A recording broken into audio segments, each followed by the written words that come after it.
Good day, grade 8 students. This is Miss Mayani. Love and share Christ. Africa. What comes into your mind when you hear or encounter the word Africa? Let's watch this video.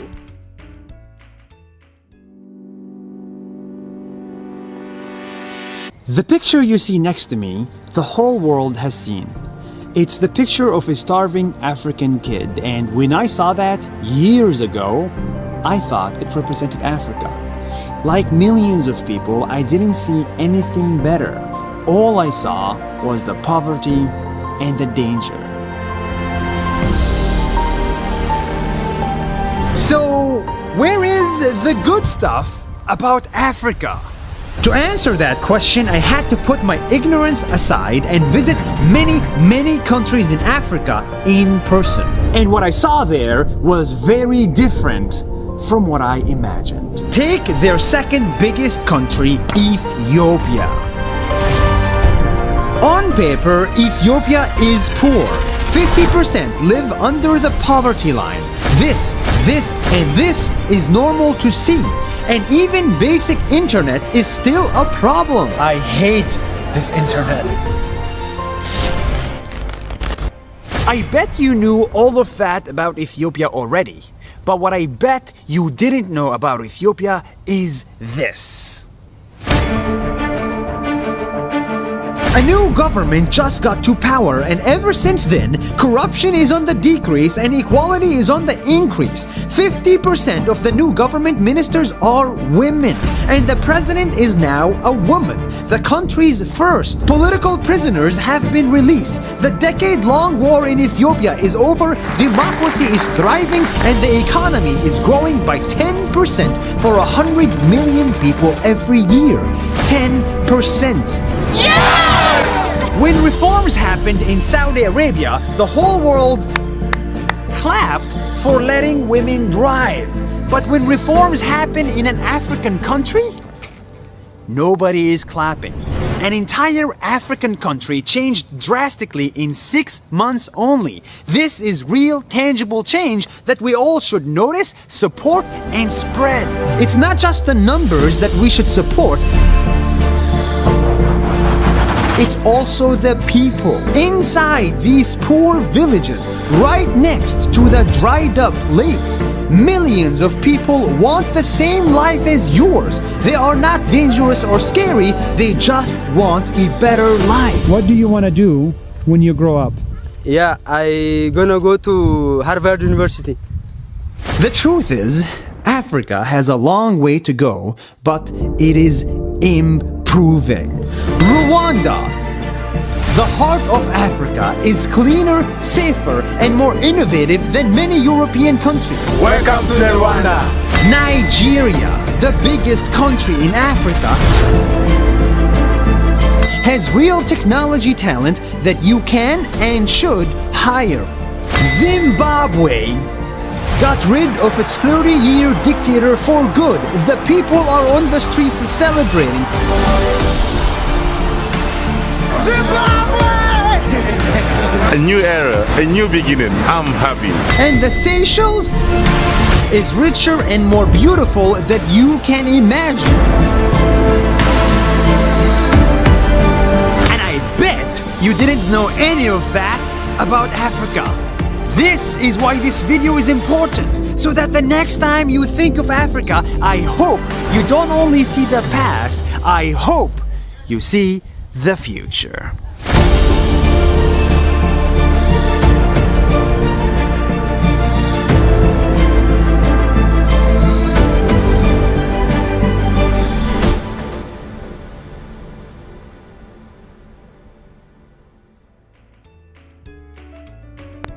Is Africa still a dark continent today?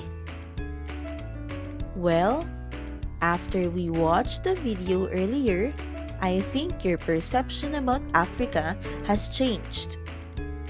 Now, all you have to do is to listen to this very useful piece of information. Are you ready? Great! Africa Africa is called the Dark Continent not because of the complexion of the original inhabitants, but because most people know very little about it. Africa is not a dark continent. It is a land flush with sunshine and vivid light. It is the last of the continents to feel the influence of Western civilization. Therefore, many people consider it as a backward continent. Africa covers an area as large as the United States, Western Europe, India, and China put together. It has 1/5 of the entire land surface of the globe. It is an unbelievably rich continent. It contains 98% of the diamond mines of the world and 55% of the gold mines. It produces 2/3 of the world's supply of cocoa and 3/5 of the world's supply of palm oil. It has immense reserves of water power. Archaeologists are now becoming increasingly sure that the first man appeared in Africa. Fossilized remains of man have been found there that, when given the carbon dating test, show man roamed the African continent 2 million years ago. No such fossilized testimony is available anywhere else in the world. Stone implements have also been found in certain parts of Africa that testify 2 to 2 million years of human occupation. Now, is Africa still a dark continent? The answer is yes, it can still be considered a dark continent because, as we all know, most people know very little about it. But on the bright side, Africa is not really a dark continent because it is unbelievably rich. It contains diamond mines, gold mines, supply of cocoa, supply of palm oil, and of course, its immense reserves of water power. Now, let's proceed to the different national parks in Africa. Let's watch this video.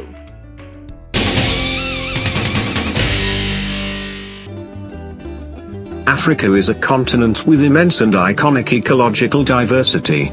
Over the past century, lots of African beautiful land has been turned into national parks and game reserves. Here are the 10 most extraordinary ones among them. At number 10 is Lake Manyara National Park, Tanzania. This park spans from the Soda Lake Manyara all the way to the Gregory Rift. The lake nearly disappears during the dry season, yet it makes up a large portion of the park during the rainy season. The park attracts plenty of wildlife. The big cats of the park have been known to spend their days lounging in trees when they aren't stalking prey. It is also possible to observe the hippos at their favorite pond. This you can do from a safe distance. At number 9 is Hwange National Park, Zimbabwe. If you're looking for the world's tallest waterfall, head to Hwange National Park in Zimbabwe. Here you will find Victoria Falls. Over 500 species of animals and birds reside in this forest, which is at the edge of the Kalahari Desert. Elephants in particular tend to thrive in the park. Unfortunately, the park has experienced some poaching issues in the last few years, but the park authorities are doing what they can to prevent such awful acts on this beautiful and biologically diverse land. At number 8 is Amboseli National Park, Kenya. This park is said to be one of the best places in the world for viewing birds and other wildlife. You will marvel at the parades of elephants as they walk against the backdrop of Mount Kilimanjaro, which makes up a large portion of the horizon. In fact, this is also one of the best places in Africa to get up close and personal with these majestic creatures. The park originally began as a reservation for the Maasai people, and there is legislation in the works to afford them more control over park activities and upkeep. At number 7 is Ngorongoro National Park, Tanzania. Part of the Serengeti, Ngorongoro National Park is located in Tanzania. It is largely populated by native Maasai pastoralists. Ngorongoro means gift of life in Maasai. The park is also the site of the Ngorongoro crater, which was created after a large volcanic explosion. Today, none of the head administrators for the park are actually Maasai. In fact, those in charge intend to eradicate 40,000 of the 65,000 Maasai people living on this land to make it more suitable for luxury hotels that cater predominantly to foreign tourists. The park, though extremely beautiful in its own right, raises questions about the ethical side of park governance with regard to the locals. At number 6 is Virunga National Park, Democratic Republic of Congo. If you're in search of biodiversity, head to Virunga National Park. It is the most biologically diverse part of the continent. You'll find rainforests, volcanoes, mountains with glacial peaks, savannas, swamps and more. Chimpanzees, mountain and lowland gorillas live here as well. A dedicated group of forest rangers run the park and ward off poachers. At number 5 is Namib-Norcluft National Park, Namibia. This park in Namibia is the largest national park in Africa, and one of the largest in the world. Despite the aridity of this region, plenty of interesting creatures reside here, including geckos, snakes, rare insects, hyenas, and jackals. The park is located near the Atlantic coast, which allows fog to settle off the area. The fog creates enough moisture to sustain the animals in this region. At number 4 is Lake Nakuru National Park, Kenya. Deemed the bird watcher's paradise, Lake Nakuru National Park is home to a type of algae that attracts staggering numbers of pink flamingos to feed on the algae in Lake Nakuru each year. Sometimes these numbers reach into the millions. The park harbors an ecologically broad spectrum of species beyond the iconic flamingos. It also harbors white rhinos, baboons, cheetahs, giraffes and more. Established about 55 years ago, the park was recently enlarged to help provide sanctuary for the rare and endangered black rhino. At number 3 is Kruger National Park, South Africa. Kruger National Park in South Africa was established in 1898. The park boasts of African wildlife's Big Five. They include lions, rhinos, elephants, buffaloes, and leopards. There are unique historical and archaeological sites within the bounds of the park where you can see things like ancient Bushman rock paintings. At number 2 is Etosha National Park, Namibia. Located in northwestern Namibia, Etosha National Park has been a game reserve since 1907. It aimed at helping to repopulate the region after large animals like elephants and lions were hunted nearly to the point of extinction. Etosha National Park has a diverse range of landscapes including savannas and grasslands. At number 1 is Serengeti National Park, Tanzania. The Serengeti is one of the most famous regions of Africa. It is a UNESCO World Heritage Site. Many consider it to be the 7th wonder of the world.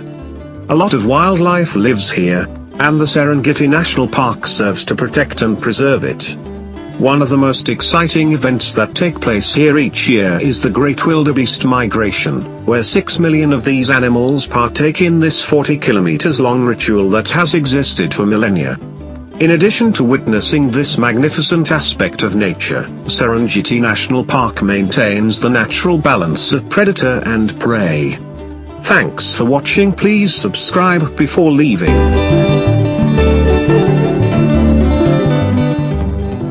The animals alone in Africa make the continent extremely interesting and unique among all continents. Nowhere else in the world are they found in such variety and abundance. There is also no other place where man can see them in their natural habitat and not in zoos. The Africans have always lived very close to wild, savage animals. The people fear them, eat them, and worship them. Animals play a dominant role in African mythology and folk stories. At the national parks, you can see wild animals in their natural habitats without risk of being harmed. The national parks are zoos in reverse. At a zoo, animals are caged and the men are free to walk around. At the African national parks, Wild animals roam around freely without wires or cages, and people have to remain safely enclosed in cars or trucks. The animals can approach the cars, but as long as the people remain inside, no animal will attack a car or any vehicle, with the exception of the rhinoceros that sometimes do so. This might be because they dislike the smell of metal and gas. These smells conceal the smell of men. The smell of rubber also offends them. There are two basic rules to follow when in national parks.